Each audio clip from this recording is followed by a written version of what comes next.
Mbote Balandia Sangwa Congo Kinshasa wa Pepa Engel revient longa les bassins de savoir na une fois de plus le Bosso Nabino. Je suis avec le prophète Ézéchiel Mpoyo. Bonjour prophète. Bonjour. Bonne santé. Madame Nangola Nzambe. Le Oyo Congo, petit à petit, changement ezali sur le plan positif, vous allez changement sur le plan négatif. Des changements ezali positifs.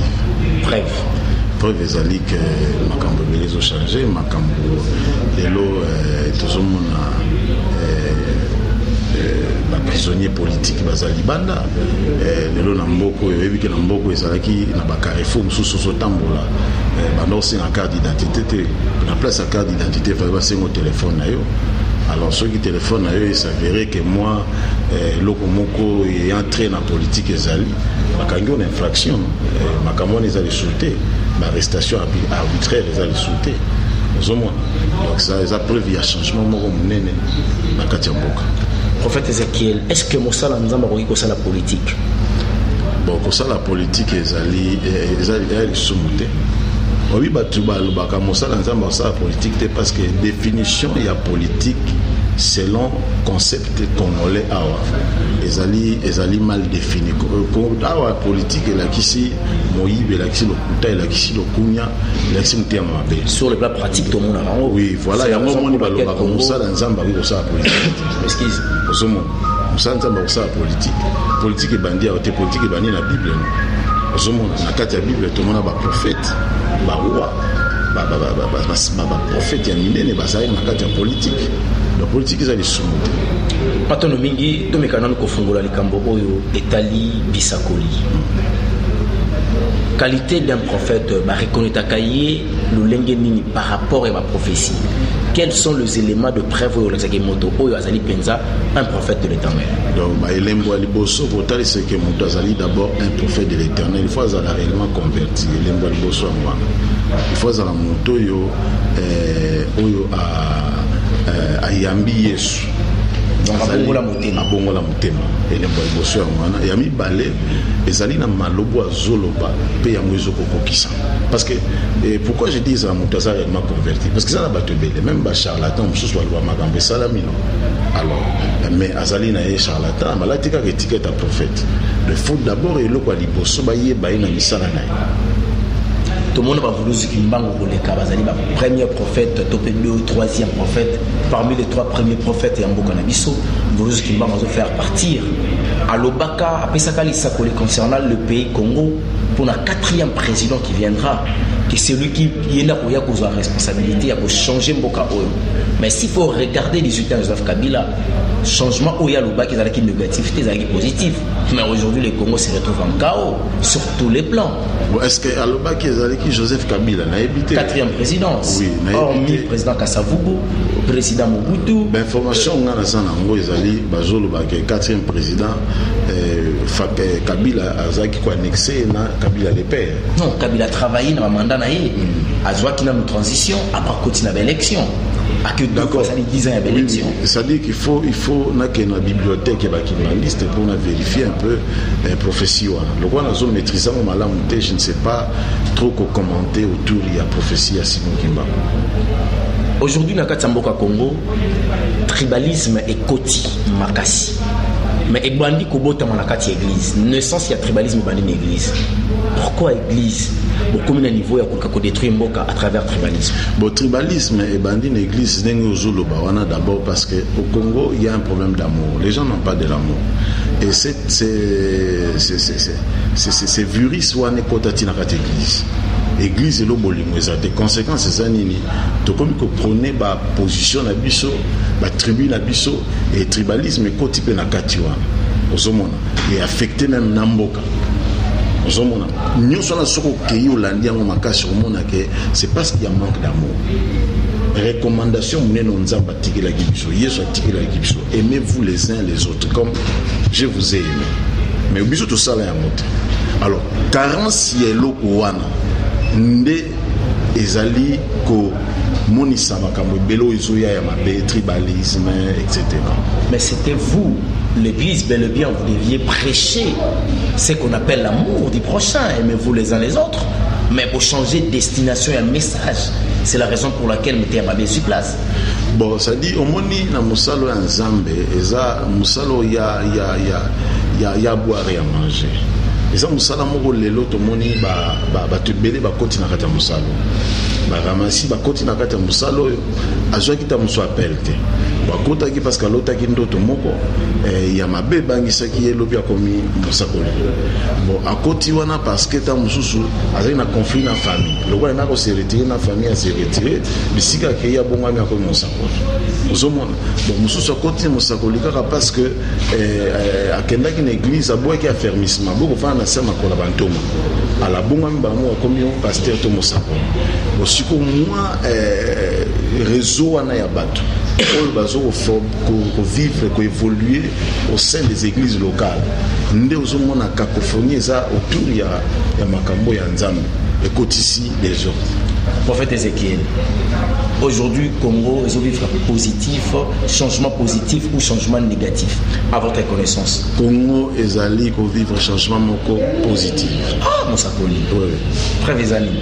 Mon frère, Namboko, ils allaient qui pour Tambola.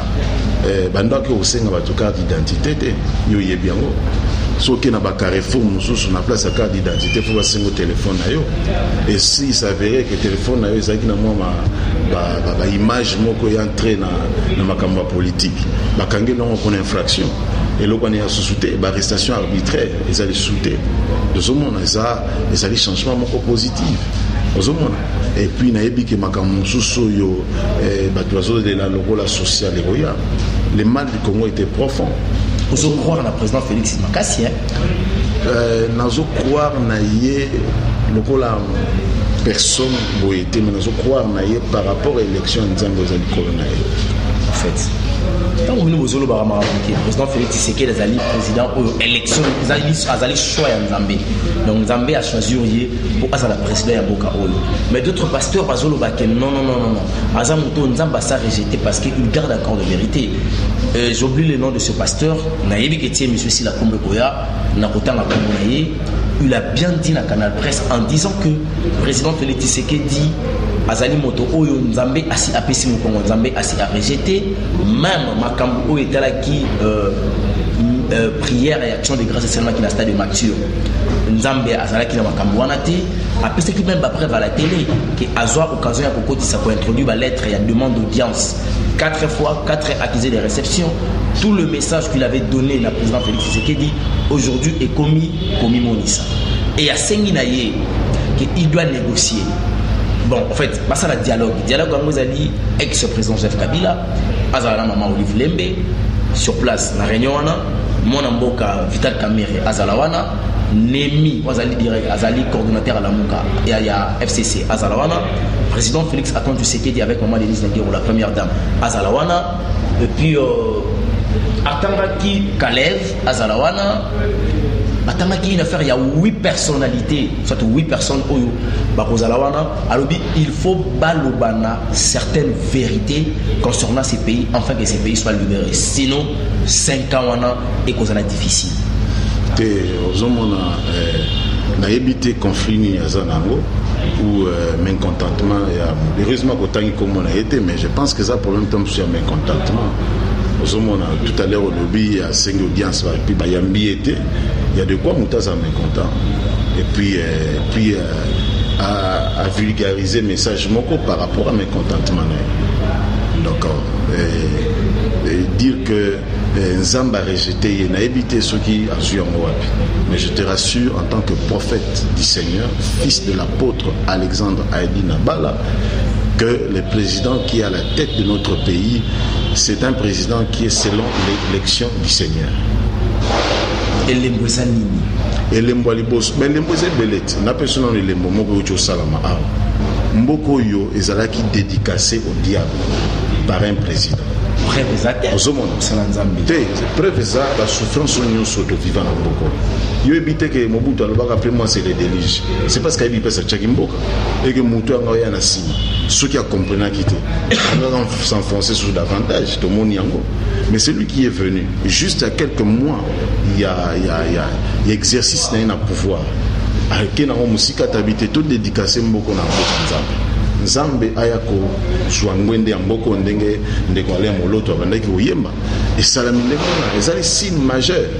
Bon kolobake toza na stade wana tozalaki nzambe azalaki te, est-ce que ye mutu alobi ke nzambe azalaki te azali leki ya Yesu to atambolaka na Yesu lokola sacoche? Non, ça c'est des insultes à l'égard ya basali ya nzambe basantu nyonso bazalaki kuna. Dieu était là, Dieu était au rendez-vous. Il y a eu même des signes. Les signes dans l'école, les pays étaient en train d'être dédicacés dans Zambie. Donc dire que Dieu n'était pas là, c'est quand ils ont la forme à méchanceté. Voilà.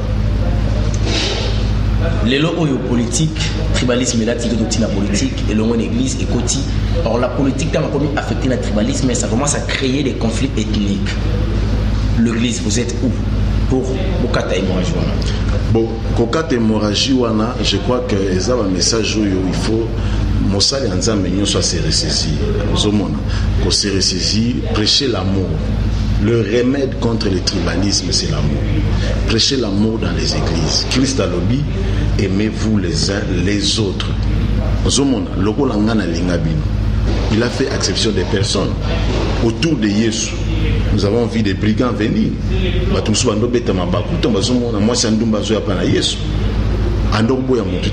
D'ailleurs, une femme dans la Bible, une femme adultère, en flagrant délit. Loi juive et bandor le banin. Lorsqu'on arrête une femme en flagrance, il faut qu'on lapider. Alors, bateau qui n'a moi si on n'est pas une Yesu. Yesu est censé qu'on ait la loi. Ils ont trouvé Christ occupé, en train de faire autre chose. Il faut présenter cas. Moi, sur Talatoti Gozoy, na flagrance et adultère. Il s'attendait que Yesu a prononcé une loi où il lobby qui bon lapider. Yesu a tout une question. Abina kat na bino nyos muto ya sali sumuta bambali banga mutaliboso. Bible lobby du plus grand au plus petit. Bah c'est retiré. Yesu a dit si moi c'est un lobby, où sont les gens qui t'ont condamné? Moi non plus je ne te condamne pas. Donc va et ne pêche plus. C'est l'action de l'amour. C'est cet amour-là qui manque, même dans nos églises. Carence et amour dans nos églises, ce qui prône c'est plus les messages liés à l'argent. De moins en moins on parle de l'amour. Les messages liés à la condamnation. Donc, quand on condamne, on dénonce, on se dit bon voilà, ça c'est ça l'évangile. Non, l'évangile du Christ ne consiste pas seulement à dénoncer. Vous dénoncez, c'est bien, mais lorsque l'on dénonce plus qu'on annonce, ce n'est plus la bonne nouvelle. Car l'évangile du Christ, la bonne nouvelle consiste à annoncer. Et quelquefois dénoncer. Mais ce qui est comme ça, dénoncer, c'est que ça c'est une bonne nouvelle. Et c'est ce qui règne dans nos églises. Message au Christ a tiqué la biso, Tobima Libanda ya message ouan. Nous sommes autour de l'argent, nous sommes autour de la fertilité, la guerre de positionnement. On ne parle plus de l'amour. Et c'est pourquoi le tribalisme a pris place. Christ a corrigé une femme samaritaine, appuyé à Jacob, qui venait d'un parcours. Aïe, à Koutena Mwasiwa. Aïbisi va disciple aller chercher les vivres. À tous les mois, si on appelle Sangamai, moi c'est à l'hôpital. Yosas, juif, nana samaritain. Bisona bino relations zate. Moi c'est là-bas qui est solo. Mais Yesu connaissant que c'était un esprit mauvais. Abino femme. Si tu connaissais les dons de Dieu. Et c'est lui qui te demande de l'eau. C'est toi qui l'aurais demandé de l'eau, il t'aurait donné de l'eau vive. Le monde émotion à cause du tribalisme, il a passé outre bénédiction mounene à ville. Donc voilà le grand problème, c'est ça. On ne parle plus de l'amour dans l'église. Au coup de la conférence au café des financiers. Conférence dans l'église pour un panneau l'onction royale pour les finances. Mais yo tambo na ville qui est sur mon panneau à prédication ton séminaire sur l'amour de Dieu. Les raté. Les arabes séminaires sur la destruction des hôtels, les réseaux de financiers, l'ère des financiers, donc tout ça. Moi je dis que ce sont des évangiles à caractère charnel. Autonomie Moussa Nzambe, dans l'ingéto simba moke moi politique. Ninga ina yo pena to partager moi moke politique bongo tozonga na biso na makambo. Le bezali le 30 juin. ezali jour sacré mpona mboka na biso Congo, ezali jour oyo bato ebele bafuta prix ya makila milimo bele ebunga mpo ete mokolo alobi epesamela biso. Tote kozala na matinée politique ya UDPS, secrétaire général ya UDPS c'est Augustin Kabuya alobi soki cette fois-ci bato badimeki kotelemela pouvoir ya président Faci bakombata bakosimba mandoki mpona korevendiquer to mpe kobomba bokonzi ya président Faci. Lobi lamuka azoprononce kosala marche général Kasonga boyi et mwana mboka Gentini Ngobila gouverneur ya Kinshasa aboyi. Lamuka lobi ezalaki kaka juste information, ezalaki permission te, il suffit d'informer to kosala marche. Donc lamuka kozana balabala IDPS bazui message soki bango babimi bino bobima. Bon, je pense que il faut tout comprendre. Mboko ezali ya groupe moko ya batute. L'heure est venue où il faut comprendre que Mboko ezali ngai, ezali Congolais nyonso. Donc towi ko tolérer soutien na temps oyo mutu alamuki na ndako na ye na makanisi na ye na ba souci na ye égoïste abanda ba ko créer ba kambo oyo tam souci sans nzela te. Non, to tolérer on le soutien. Ozomona Mboko eza na temps ya restauration. Mon frère, comment temps tozo kendo okomona ndenge nini na misu na yo, comment est-ce que le spirituel agit dans le physique. Beaucoup de gens seront humiliés par Dieu lui-même. Pourquoi? Parce que Baroluka Kobebisa marche au Nzamba Kotisi Mboka na biso. Nous sommes dans les bons. Bon, gouverneur a le droit de payer Marabanda. Kasonga a le droit de payer Marabanda. Moi plutôt, en tant que Moussa et Nanzame, au conseiller, peuple congolais, nous sommes dans la méditation, dans la prière, de prier pour Mboka na biso. Voilà. Donc il pose derrière le général Kasongo na mona mboka Gentini Ngobila kusenga na Congolais ba bimate pour revendiquer droit moko boye bazali koloba était faut libérer le pays le 30 juin pambate ba komona le pays est en otage par Joseph Kabila Kabange et mona mboka avec Tshisekedi. Bon, pays est en otage na Joseph Kabila Kabange na Félix Tshisekedi, je ne sais pas ma condition à ceux qui basent sur moi et l'autre se dit que le pays du Congo est libéré et le Congo est bien portant. Mwana mboka Félix Tshisekedi bazali mokonzi tata ekolo ya Congo penza oyo asimbi mboka oyo par la voie ya ba élection oyo esalemi na niveau ya CENI et puis cour constitutionnelle. Pona yo marche ba ko sala na nzela ya coalition ndenge yo komona ba ko tambola lelo oyo awa na ville province ya Kinshasa c'est à peine que tango bimisi gouvernement provincial ndete yo komona 2 députés ya cash ezaka kalamuka na FCC na moi coalition wana yo komona ke elembo na nzambe ekola kisake Félix ako réussir kubimisa mboka oyo pendant 5 ans yo kana idée na expliquer yo Mboko yo tant otozana ezata nzambe pona Kongo tamotote ya motote makambo na sakola yango na mars le 18 mars 2017 avant makambo ekoma que Congo est traversé battant ya restauration et ya makasi zo na kati ya Congo et nani wa koluka ko s'opposer na restauration na rétablissement ya Congo nzamba ko s'opposer na ndeko na ngobi na vie za na problème na mutu nyonso za pe na problème na Félix Tshisekedi za na problème na nzambe et na Satan ozo ata musu ici mais ozo na problème na nzambe parce que sous un problème na nzambe c'est fini. Satan zaki na problème na nzambe likolo obisor na il a été précipité ici et un candidat potentiel officiel de l'enfer, donc pour lui les pardons et exister sous donc na vivre pas kolinga ozana problème na nzambe. Ces pays ici ba santu ba sambela epona. Ces pays ici nzamba talisaki ba santu ke na temps oyo na kosala bo yo sikoyo nani o nga homme politique oza en opposition oza na pouvoir na temps oyo nyosa kolinga ko bebisa marche o nzambe a imposé na kati ya mboka na biso, Dieu le résistera, c'est clair. Tosimi penza la souka ya émission na biso. Un dernier mot par rapport à l'émission. Topé motuna falaki na tuna oyo zalaki na moko kana mais yakité oyo nakoloba na bandeko na nga nyonso ya diaspora, surtout nakoinvite bino dans l'amour. Aimons-nous les uns et les autres comme Christ nous a aimés.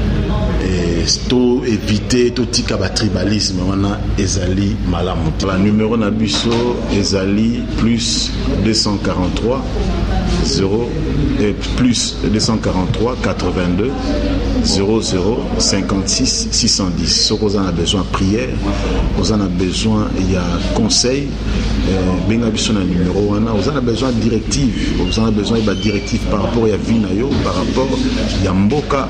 Appelle-nous sur ce numéro, tout ça disponible, nous prierons pour toi et le Dieu de la Bible sera au rendez-vous. Que Dieu vous bénisse. Eshima, votre magazine qui bat au rythme de l'actualité. Une réponse à vos besoins en information, un éclairage dans divers domaines. Impartial, documenté, instructif. Eshima au cœur de l'info. Retrouvez la nouvelle édition. Exclusivité. Joseph Kabila, une vie pour un empire. 4e président de la République démocratique du Congo et 17 ans passés au pouvoir. Pour y arriver, Joseph Kabila Kabange a incarné la stabilité et l'autorité. Imprévisible, tacticien et fin stratège, Kabila ne laisse rien paraître. À travers Kabila, la RDC a trouvé quelqu'un qui lui ressemble et la défend. FCC, l'art de perdre la présidentielle pour tout diriger. Province, développement du Kasaï, Dieudonné PM, tout au côte, le profil idéal. Son objectif, faire du chef-lieu de la province, Chikapa, un puissant carrefour économique. Découverte, Janine Mabunda, une femme d'exception au perchoir de l'Assemblée nationale. Focus, Gaston Moussemena, l'homme et ses traces indélébiles. Politique, honorable Kulungu Douk, l'homme qui porte les espoirs d'un Kwango valorisé. Bailon Gaïbene, le bourgmestre qui a relevé des grands défis. Géostratégie, RDC, de plus en plus convoité. Institution, Jérôme Kitoko et la réforme de la Cour de cassation. Nation, Henri Thomas Lokondo, une liberté de pensée qui choque les idolâtres politiques. Interview, politique extérieure selon Jean-Pierre Alumba. Économie, Gopas, un éléphant blanc choyé par la RVA. Retrouvez l'intégralité du magazine Eshima dans les kiosques. Eshima Magazine, un nouveau standard d'information.